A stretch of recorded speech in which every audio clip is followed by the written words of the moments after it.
Bonjour. Alors une vidéo un peu particulière aujourd'hui qui sort du contexte de ma chaîne pour les femmes qui sont indépendantes ou auto-entrepreneurs et qui enchaînent congé maternité, congé parental, puis congé maternité. Pourquoi cette vidéo? Parce que je sors d'un combat qui a duré plus d'1 an pour obtenir la régularisation de mon congé maternité.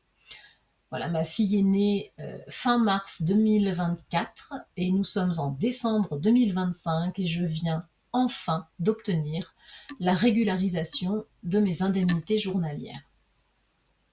Alors c'est un combat qui est long, qui est fastidieux, mais sachez, mesdames, que vous n'êtes pas seules, qu'il y a des leviers, qu'il y a des textes sur lesquels vous pouvez vous appuyer et des outils qui sont particulièrement efficaces. C'est ce que je vais essayer un petit peu de vous donner là dans cette vidéo. Si jamais vous avez des questions, n'hésitez pas à les poser et je tâcherai d'y répondre au mieux.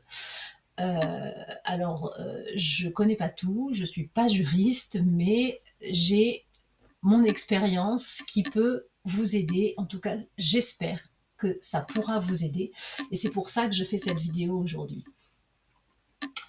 La première chose, c'est que quand j'ai voulu prendre mon congé parental, innocemment, j'ai contacté l'URSSAF pour demander la mise en sommeil de mon entreprise.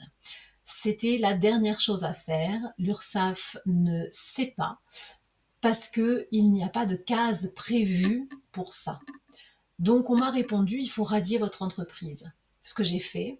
Seulement, si l'entreprise est radiée, eh bien, on perd toute affiliation. Donc, il ne faut pas radier son entreprise pour un congé parental.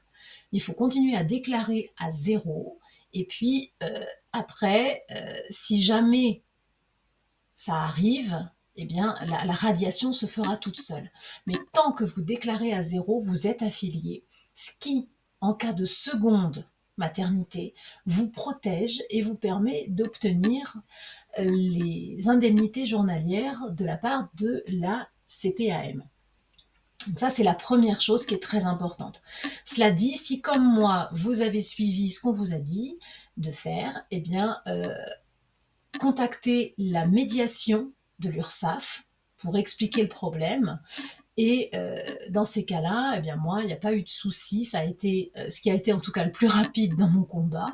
L'URSSAF a revu, annulé la radiation, et donc je me suis retrouvée à être affiliée sans discontinu depuis la précédente grossesse. Voilà, ce qui, de fait, a rouvert mes droits au congé maternité. Alors ensuite, à partir du moment où vous avez été indemnisé à taux plein sur la première maternité, eh bien, sachez que légalement, en fait, dans les textes de la CPAM, il n'y a rien de prévu pour protéger les femmes indépendantes. Et le texte signale simplement que les années de revenus à prendre en compte sont les 3 dernières années. Ça, c'est ce sur quoi ils vont se baser. Cela dit, il existe d'autres textes dont je vais vous donner les références, qui ont été notés donc, par mon avocat et qui permettent d'interpréter, on va dire, autrement. Alors, nous avons le texte D622-7 du Code de la sécurité sociale qui signale donc la prise en compte des 3 années civiles précédentes la date de constatation médicale de l'incapacité de travail et que en cas on va dire de prolongation en fait d'arrêt, eh bien l'indemnité journalière est calculée à partir du revenu d'activité annuel moyen des 3 années civiles précédant la date de l'arrêt de travail initial.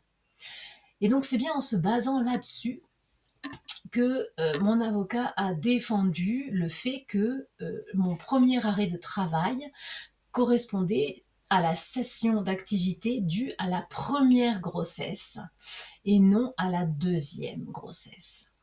Voilà. Et à ça s'ajoute l'article 311.5 du Code de la sécurité sociale qui dit que les personnes qui, pendant un congé parental ou à l'issue de ce congé, sont involontairement privées d'emploi, bénéficient tant que dure leur indemnisation de leurs droits aux prestations en espèces au régime obligatoire d'assurance maladie, maternité, invalidité et décès dont elles relevaient antérieurement au congé d'éducation.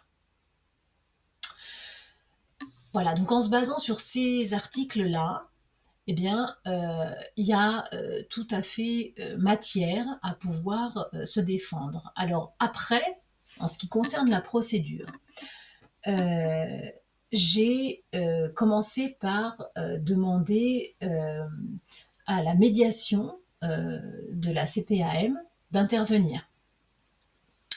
N'ayant pas de réponse, j'ai saisi le tribunal. Vous pouvez le saisir seul. Il n'y a aucun souci là-dessus. Après, sachez que, évidemment, s'il y a un avocat, la CPAM écoute beaucoup plus que s'il n'y a pas d'avocat. Dans mon cas, mon avocat est arrivé après, une fois que j'ai signalé en fait à mon assurance le souci et que l'assistance juridique s'est mise en place.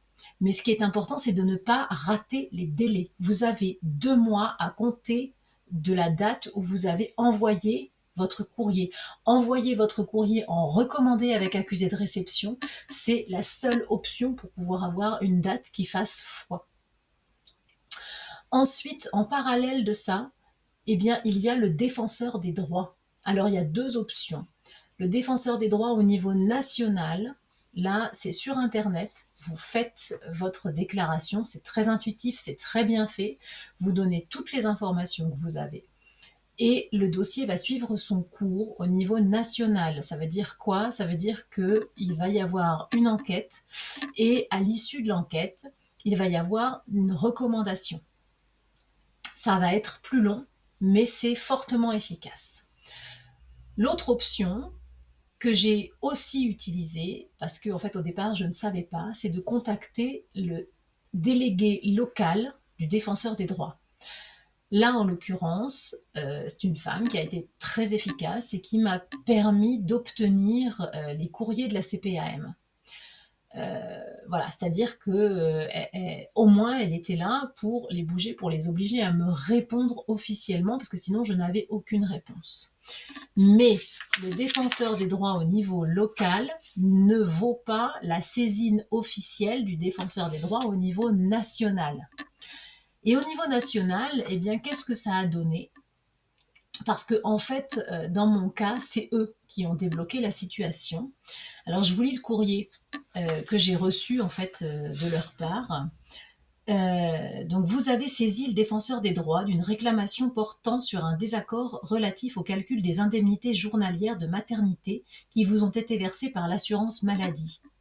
Afin de régler ce litige à l'amiable, j'ai sollicité la CPAM du Puy-de-Dôme pour évoquer votre difficulté et demander le réexamen de votre dossier.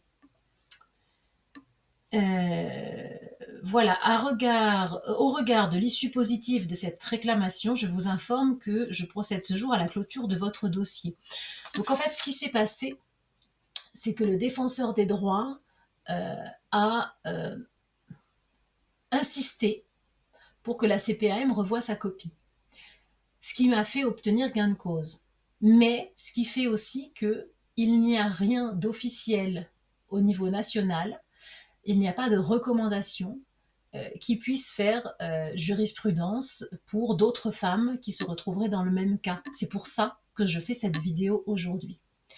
Alors, si vous avez des questions, n'hésitez pas.